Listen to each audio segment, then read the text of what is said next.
Hi hello friends, welcome back to our channel. నేను మీ పద్మ.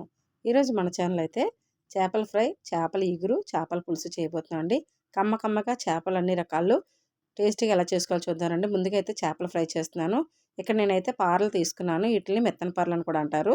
అలాగే ఇందులోకి కొద్దిగా కారం, అర టీ స్పూను, పావు టీ స్పూన్ పసుపు, ఒక పావు టీ స్పూన్ ఉప్పు వేసుకున్నాను. ఇందులోనే ఒక స్పూన్ వరకు ధనియాల పొడి అనేది వేసుకున్నానండి. అంతే. ఇంతవరకు అయితే మనము ఉప్పు కారాన్ని చేపలకి బాగా చేత్తోని అప్లై చేసుకోవాలి. ఇలా బాగా ఉప్పు కారం కిందకి మీదకి కలుపుకుని చేపలన్నిటికి కూడా బాగా పడుతుందండి.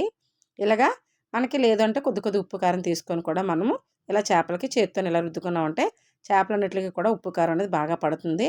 ఇంకా మనము కార్న్‌ఫ్లవర్ కానీ, శనగపిండి కానీ, వరిపిండి కానీ ఏమి అవసరం లేదండి. ఈ మాత్రం మనకు కొద్దిగా పొడిగా అనిపిస్తే కొద్దిగా వాటర్ అనేది స్ప్రింకిల్ చేసుకుంటే చాలు. ఇలా స్ప్రింకిల్ చేసుకొని బాగా కిందకి మీదకి కూడా ఉప్పు కారం అంతా పట్టేటట్టు కలిపేసుకొని స్టవ్ ఆన్ చేసి కళాయి పెట్టుకొని ఇందులోనైతే నేను ఒక గరిటెన్నర వరకు ఆయిల్ అనేది వేసుకున్నానండి. అంటే ఒక 3 స్పూన్ల ఆయిల్ అనుకోండి. డీప్ ఫ్రై కాకుండా సాలో ఫ్రైలా చేసేస్తున్నాను. ఇక్కడ మీరు కళాయి చూసి ఏమనుకోకండి. కళాయి అయితే ఇది మాత్రం నేను చేపల ఫ్రైకి వాడతానండి ఎక్కువగాన. ఈ చేపల ఫ్రై ఏంటంటే ఈ కళాయిలోనే అంటుకోకుండా వస్తుందండి. ఇప్పుడు మనం ఉప్పు కారం కలిపెట్టుకున్న చేపలన్నిటిని కూడా కళాయిలో అయితే వేసాను. ఇక్కడ చూసారా, ఈ కళాయి వాడటానికి కారణం ఇదేనండి. ఎటువంటి చికెన్ ఫ్రై కానీ, చేపల ఫ్రై చేసినా అస్సలు అంటుకోకుండా కూడా ఈజీగా వచ్చేస్తుందండి. ఒక్క పీస్ కూడా ఎక్కడ అంటుకోదు. అంత నీట్‌గా వస్తది ఈ కళాయి. అందుకే నేను చేపల ఫ్రై కోసం మాత్రం ఈ కళాయి వాడతానండి. అంతే. 2 పక్కల కూడా వేయించేసి చేపల ఫ్రై అయితే రెడీ అయిపోయిందండి. తీసి ఒక బౌల్‌లోకి అయితే సర్వ్ చేసేసుకున్నాను. అలాగే నెక్స్ట్ ఇప్పుడు చేపల పులుసు చేస్తున్నానండి. ఈ చేపల పులుసు మామిడికాయ చేపల పులుసు. ఇక్కడ నేను చూపిస్తున్న చేపలు చిట్టి చేపలు తీసుకున్నానండి. చిట్టి చేపలంటే వీటిని మొరాలని కూడా అంటారు మన సైడ్ అయితే. ఈ చేపల పులుసులోకి మామిడికాయ వేసి చేసుకుంటే చాలా కమ్మగా ఉంటుందండి.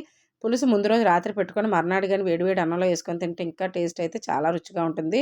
అలాగే చేపల పులుసు ప్రాసెస్ ఏంటని చూసేద్దారండి. స్టవ్ ఆన్ చేసుకొని కళాయి పెట్టుకొని ఇందులోనైతే 2 గరిటెల వరకు నూనె వేసుకున్నాను. అంటే ఒక 5 స్పూన్లు అనుకోండి. ఇందులోనే ఒక 5 పచ్చిమిరపకాయలు అయితే ముక్కలు కట్ చేసి వేసుకున్నాను. మనం పులుసు అన్నప్పటికీ ఉల్లిపాయ ముక్కలు చాలా చిన్నగా కట్ చేసి వేసుకున్నాం అనుకోండి, మనకు పులుసు అనేది చిక్కగా కనిపిస్తుంది. తినటానికి కూడా చాలా బాగుంటుందండి. ఇక్కడైతే నేను 2 పెద్ద ఉల్లిపాయలని చిన్న ముక్కలు కట్ చేసి తీసుకున్నాను. అలాగే 5 పచ్చిమిరపకాయలు వేసుకున్నాను. ఇక్కడైతే నేను ఒక 20 చేపల వరకు తీసుకున్నానండి. ఆ క్వాంటిటీకి నేను ఇంత వరకు వేసుకున్నాను.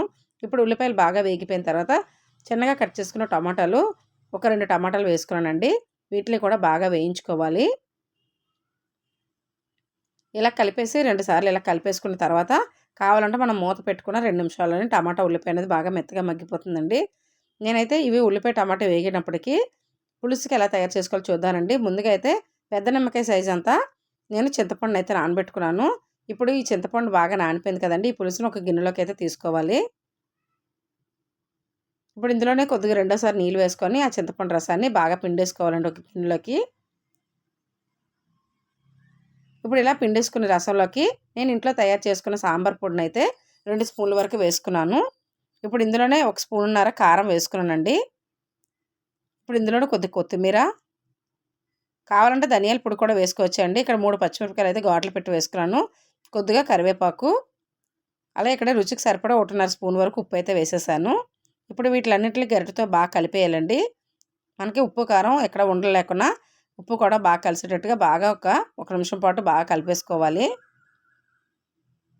ఇందులో ధనియాల పొడి వేసుకున్నా కూడా పులుసు ఇంకా చిక్కగా వస్తుందండి.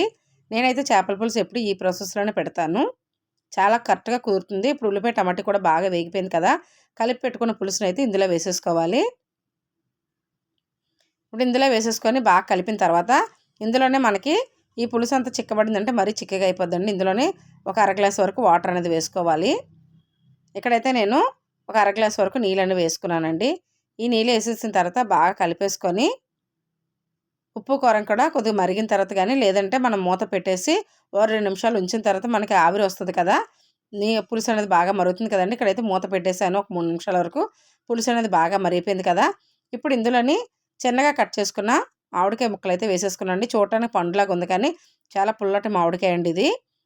ఇప్పుడు కట్ చేసుకున్న మామిడికాయ ముక్కలన్నీ కూడా ఇలాగ వేసేసుకోవాలి. ఇలా వేసేసుకొని బాగా కలుపుకున్న తర్వాత కావాలంటే ఇక్కడ కూడా మనం ఉప్పు కారం సరిపోయిందో లేదో చెక్ చేసుకోవాలి. నేనైతే మామిడికాయ ముక్కలు వేసి ఉప్పు చూసుకున్న తర్వాత మూత అయితే పెట్టేసి ఒక 3 నిమిషాలు 4 నిమిషాలు వదిలేసానండి. మామిడికాయ ముక్కలు కూడా సగం బాగా ఉడికాయి కదా. ఇప్పుడు ఇందులోనే శుభ్రం చేసుకునే చేపలు అయితే వీటిని చిన్న మొరాలు అంటారండి. వీటిని రుచి చాలా బాగుంటుంది. ఫ్రైకైనా పులుసుకైనా కూరకైనా బాగుంటాయి. అయితే ఇక్కడ క్లీన్ చేసుకున్న చేపలన్నిటిని కూడా ఇందులోనే ఒకటే ఒకటిగా వేసేసుకుంటున్నాను.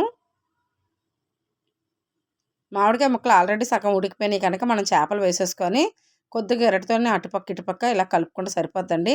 ఫాస్ట్గా కలిపేసుకోకూడదు, కలుపుకుంటే చేపలు అనేవి ఇరిగిపోతాయి.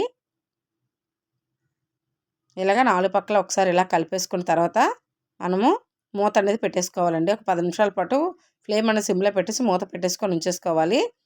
ఇప్పుడు 10 నిమిషాల తర్వాత బాగా పులుసు అనేది కొద్దిగా దగ్గర పడింది కదా, ఒకసారి మూత తీసి చేతితో ఇలాగ రౌండ్గా తిప్పుకోవాలండి. గరిటె అనేది పెట్టకూడదు. మళ్ళీ మూత పెట్టి ఒక 5 నిమిషాల పాటు ఉంచుకోవాలి. ఇప్పుడు పులుసు అనేది ఇంకా కొద్దిగా దగ్గర పడింది కదండి, కొద్దిగా చిక్కబడింది. ఇప్పుడు ఇందులోనే కొద్దిగా కొత్తిమీర, కావాలంటే కరివేపాకు అలాగే వేసుకోవచ్చండి. ఇక్కడైతే నేను కొద్దిగా కొత్తిమీర వేసుకొని చేపలు చూపిస్తున్నాను చూడండి. ఇక్కడ పులుసు అయితే రెడీ అయిపోయింది ఆల్మోస్ట్. కానీ నేనైతే మూత పెట్టేసి ఒక 5 నిమిషాల పాటు ఇంకా పులుసు చిక్కపట్టడానికి 5 నిమిషాల పాటు సిమ్లో పెట్టి వదిలేసానండి.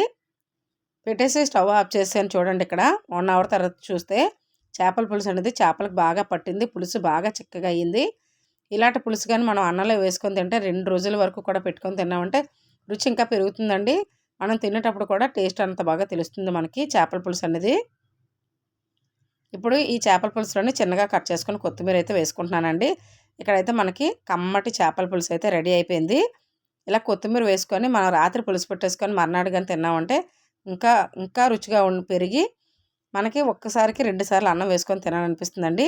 ఇంత కమ్మటి చేపల పులుసు అయితే రెడీ అయిపోయింది. ఇప్పుడు నెక్స్ట్ మనము చేపల ఇగురు చూస్తున్నామండి. ఈ చేపల ఇగురు నేను ఇక్కడ తీసుకునే చేపలు ఏం చేపలంటే పట్టి సావడ చేపలండి. పొడుగ్గా ఉంటాయి కదా, చాలామంది పాము చేపలు అంటారు, అలాగే పట్టి సావడ చేపలండి. ఇవి పచ్చివి, ఎండు చేపలు చాలామంది వేపుకొని తింటారు. ఇప్పుడు వీటికి ప్రాసెస్ ఏంటని చూద్దారండి. స్టవ్ ఆన్ చేసుకొని కళాయి పెట్టుకొని ఇందులోని 2 స్పూన్ల వరకు ఆయిల్ అయితే వేసుకున్నాను. ఇక్కడైతే చిన్నగా కట్ చేసుకున్న పచ్చిమిరపకాయలు 4 తీసుకున్నానండి. నేను తీసుకునే చేపలకి ఈ పచ్చిమిరపకాయలు ఘాటు ఎక్కువగా ఉంటుంది. 4 పచ్చిమిరపకాయలు తీసుకున్నాను.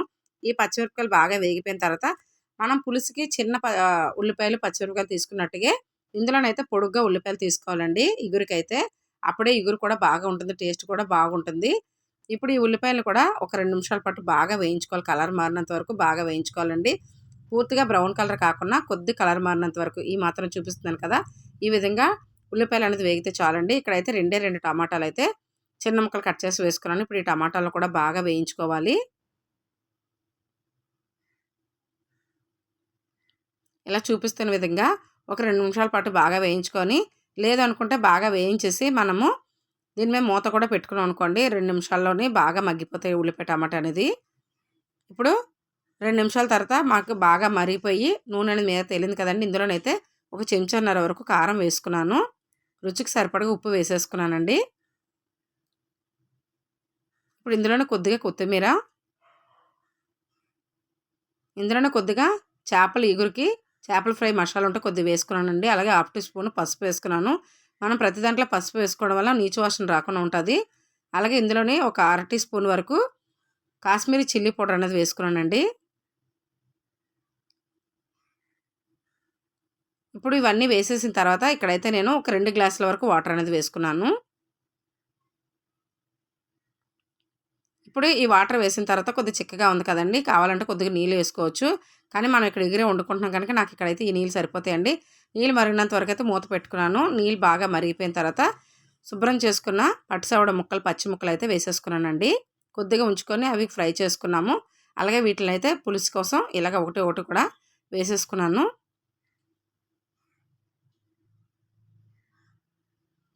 ఇప్పుడు అన్నీ వేసేసుకున్న తర్వాత గరిటెతోని ఒకసారి ఫ్లేమ్ అనేది ఇంకా హైలోనే ఉందండి, ఒకసారి ఇలాగా కలిపేసుకొని గరిటెతోని కిందకు నొక్కి పెట్టేసి చేప ముక్కలన్నీ కూడా కొద్దిగా కొత్తిమీర, కరివేపాకు వేసేసుకొని మూత అనేది పెట్టేశాను. ఒక 5 నిమిషాలు అలా వదిలేసుకున్నాం అనుకోండి, కొంచెం బాగా ఉడుకుతుంది కదా. మూత తీసిన తర్వాత ఒకసారి రౌండ్గా తిప్పేసుకొని గట్టి కలుపుకున్నా.